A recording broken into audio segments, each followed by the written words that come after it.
যারা দিদিকে নিয়ে এত মন্তব্য বক্তব্য পেশ করছেন, একটু একটু মেহরবানি করে কি বলবেন লক্ষ্মীর ভান্ডার, স্বাস্থ্যসাথী, কৃষক বন্ধু আর এই ধরনের যতগুলো প্রজেক্ট আছে, খুব হিম্মতের সঙ্গে কি বলবেন এই জায়গায় দাঁড়িয়ে ফুলের মালা দিয়ে বরণ করা হবে যে আমি দিদিকে পছন্দ করি না বলে দিদির যাবতীয় পরিষেবা আজকে এখানে আমি ত্যাগ করলাম।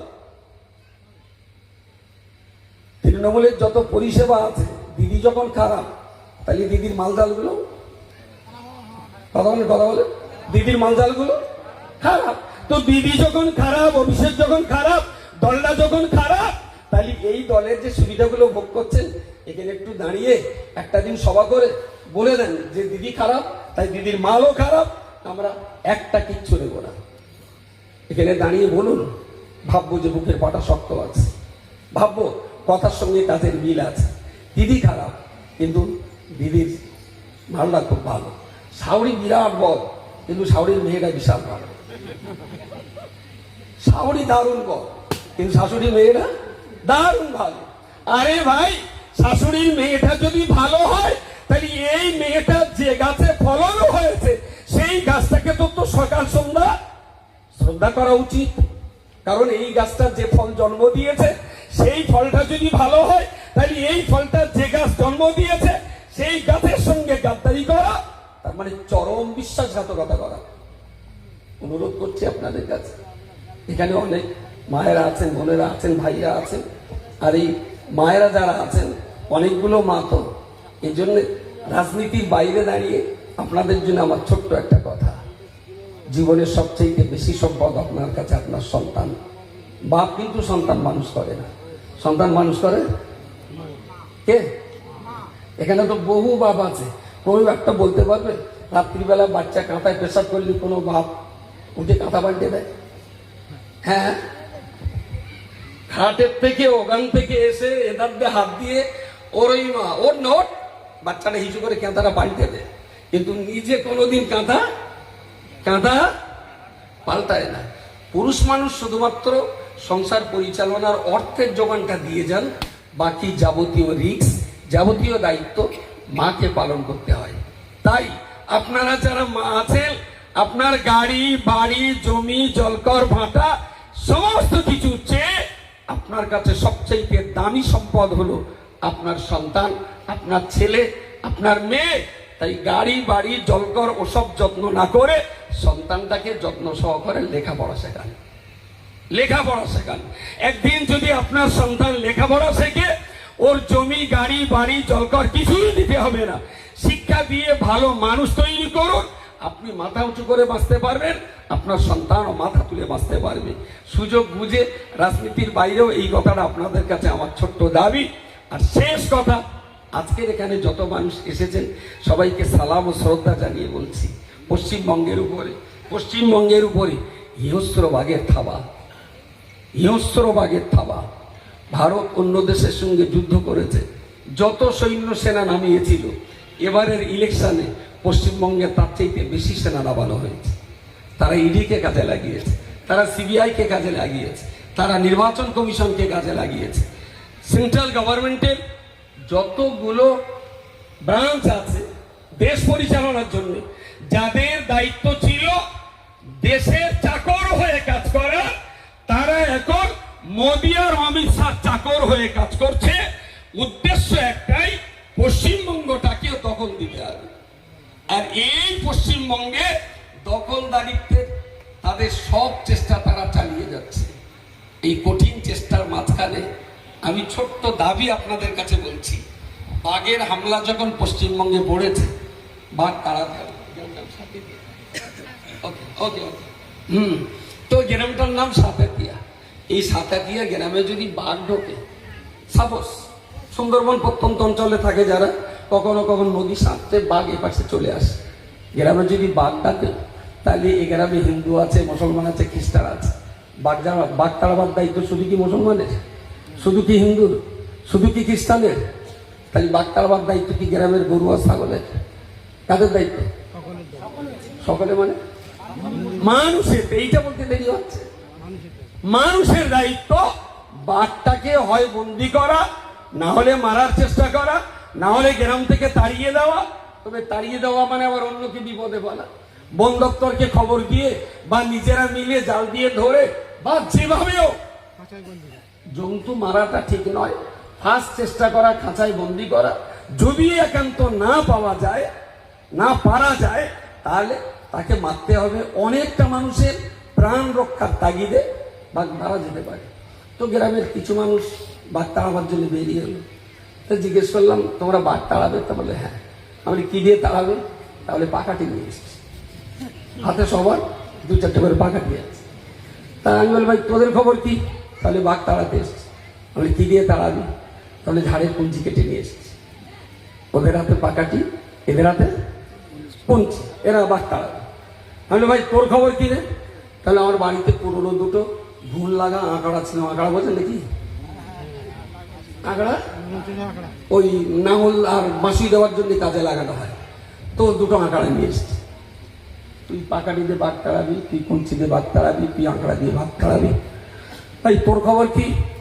তা বলছে, আমার দাদু এককালে জমিদার ছিলেন, আর সেই কালের রাইফেল একটা রয়েছে লাইসেন্সের, এই গত মাসে রিনিউ করে এনেছি, একদম ওকে, আমি রাইফেলটা নিয়ে বাঘ তাড়াবো। এখন আপনি গ্রামের নাগরিক হিসাবে এই বাঘ তাড়ানোর জন্য আপনার একটু ছোট্ট দায়িত্ব আছে, যে বাঘটা তাড়াতে পারলে আমরা সবাই নিরাপদ, না তাড়াতে পারলে আমরা সবাই বিপদে থাকবো। এখন আপনারও ইচ্ছা বাঘ তাড়াবার কাজে অংশ নেবেন। এক দলের হাতে পাকাঠি, এক দলের হাতে কুঞ্চি, এক দলের হাতে আঁকড়া, আর এক দলের হাতে রাইফেল। আপনি বাঘ তাড়াবার জন্য কোন দলে যাবেন? জোরে বলেন। রাইফেলের দলে। এটাই যদি বুদ্ধি, বিবেক, চেতনাশীল মানুষের কাজ হয়। কারণ যারা পাকাটি নিয়ে এসেছে ওরা বাঘ তাড়াবে না, বরং বাঘ ওদের তাড়াবে। কুঞ্চি আর আঁকড়ার ভয়ে বাঘ তো পালাবে না, বরং বাঘ ওদেরকে সকালের ব্রেকফাস্ট বানাবে। কিন্তু যার হাতে রাইফেল আছে, এইরকম একটা মানুষ বাঘের মওড়া দিতে পারে, আমরা তার পিছনে শক্তি যোগাতে পারি।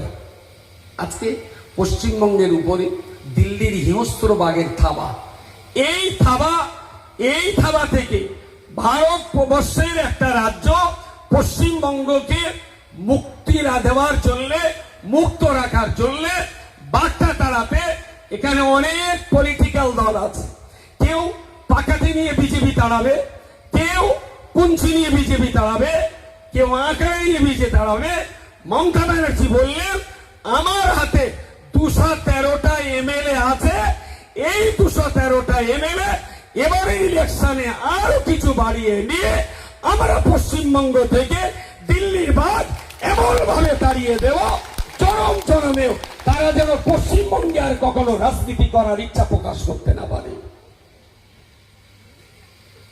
আপনি গেলেন পাকাটির দলে, একবার জিজ্ঞেস করুন না, ভাই তুমি বাঘ তাড়াবে কি আছে? তাহলে আমার হাতে একটা পাকাটি আছে, একটা পাটকাঠি আছে, আর 199টা হলে 200 হয়ে যাবে।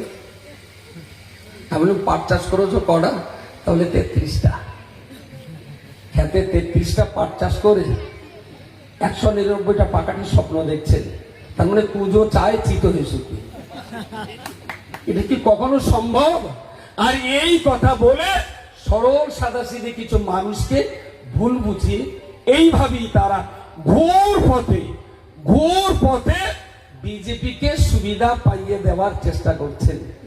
আমি অনুরোধ করছি, আমাদের ওই মেডিকেলের একটা ওষুধ আছে, ওরে একটা ওষুধ মিক্সচার বলে, একটা পুরিয়া বলে, একটা ক্যাপসুল আছে, একটা ট্যাবলেট আছে, এরকম আছে না বিভিন্ন নাম।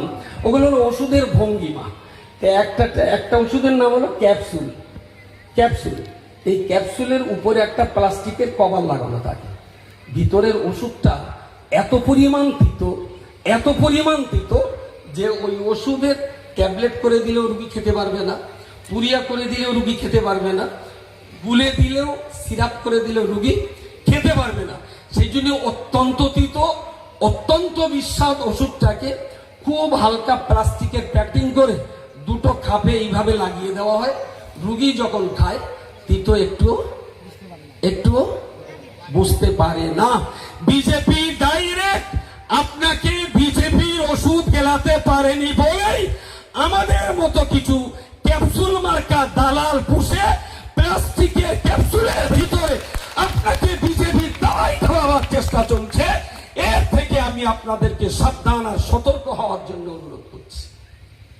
ওই ক্যাপসুলের ভিতরে ভয়ঙ্কর বিষাদ তিতো আছে, যে তিতো আপনি কখনোই সহ্য করতে পারেন না।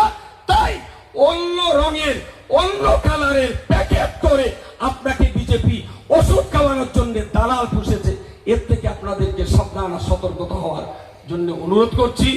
অভিষেকজি, মমতা ব্যানার্জি এই সংগ্রাম বাংলা বাঁচাবার, হিন্দু মুসলিম শিখ ইসাই দলিত আদিবাসী সিডিল কাস্ট সিডিল ট্রাইব যাদেরকে নিয়ে দীর্ঘ জীবন আমি কাজ করেছি, সিডিল কাস্ট সিডিল ট্রাইবদের জন্য দীর্ঘ জীবন তাদের সঙ্গে আমার থাকা, তাদের সঙ্গে মুভমেন্ট আমার অংশ নেওয়া, তাদের ভালোবাসার সুখ দুঃখের সাথে জড়িয়ে থাকার অভিজ্ঞতার ফলেই বলছি, এই সকল জাতের, সকল ধর্মের, সকল শ্রেণীর মানুষকে সঙ্গে নিয়ে চলবার মানসিকতা যে দলের রয়েছে সেই মমতা ব্যানার্জি আর অভিষেকজিকে আমি ধন্যবাদ জানাই। তাদের দীর্ঘ জীবন আর সুস্থতার জীবন কামনা করি। আর তার সৈনিক হিসাবে এখানে যারা রয়েছেন, সেনাপতি, বিভিন্ন এলাকার, কেউ ব্লক স্তরের, কেউ পঞ্চায়েত, কেউ বুথ স্তরের, তাদের এই লড়াই সংগ্রামকে আমি স্যালুট জানিয়ে, আর আপনাদের মতো যত মানুষ এখানে আছেন, আপনি মনে করেন আপনার এক একটা বুলেটের দানা, একটা বুলেটের দানা, একটা দানা দিলে বাঘের পাঁজরে একটা যাবে, দুটো টিকা করলে দুটো দানা যাবে, তিনটে দিলে বাঘের পাঁচটা ঝাঁঝরা হবে। আপনারা যারা আছেন সবাই এক একটা বুলেটের দানা। ওই আপনার ইভিএম মেশিনে জোড়া ফুলে একবার করে টিপবেন, আর এক একটা বুলেট নরেন্দ্র মোদী আর অমিত শাহর বুকের পাঁচরা ঝাঁঝরা করে দেবে। পশ্চিমবঙ্গের যত বেশি পরিমাণ জোড়া ফুলের বটন টেপবেন, তত বেশি বুলেটে তাদের পাঁচরা ঝাঁঝরা হবে। জিন্দগিতে আর পশ্চিমবঙ্গে কখনো ভোট করার যেন তাদের আর ইচ্ছা না হয়, সেইভাবেই ফুটতে হবে। শুধু জেতাটাই বড় কথা নয়, ভোটে জেতাটাই বড় কথা নয়, তাদেরকে নাকানি চোমারি খাইয়ে বাংলা থেকে ঝেঁটিয়ে পার করার জন্য আপনার ওই বোতামটা রাইফেলের গুলির চাইতে বাদ তাড়াবার জন্য বেশি শক্তিশালী হবে। এইটা ভুল না করে সঠিক সিদ্ধান্ত, ভাবনা চিন্তা করে যদি সিদ্ধান্ত নেন, তবে আমরা ভালো থাকতে পারবো। আপনাদের মতো এক একটা বুলেটের দানার প্রতি আমি সংগ্রামী অভিনন্দন জানিয়ে আমার ত্রুটি বিচ্যুতির জন্য ক্ষমা চেয়ে আমার ছোট্ট আলোচনা এখানে শেষ করছি। জয় হিন্দ, খোদা হাফেজ।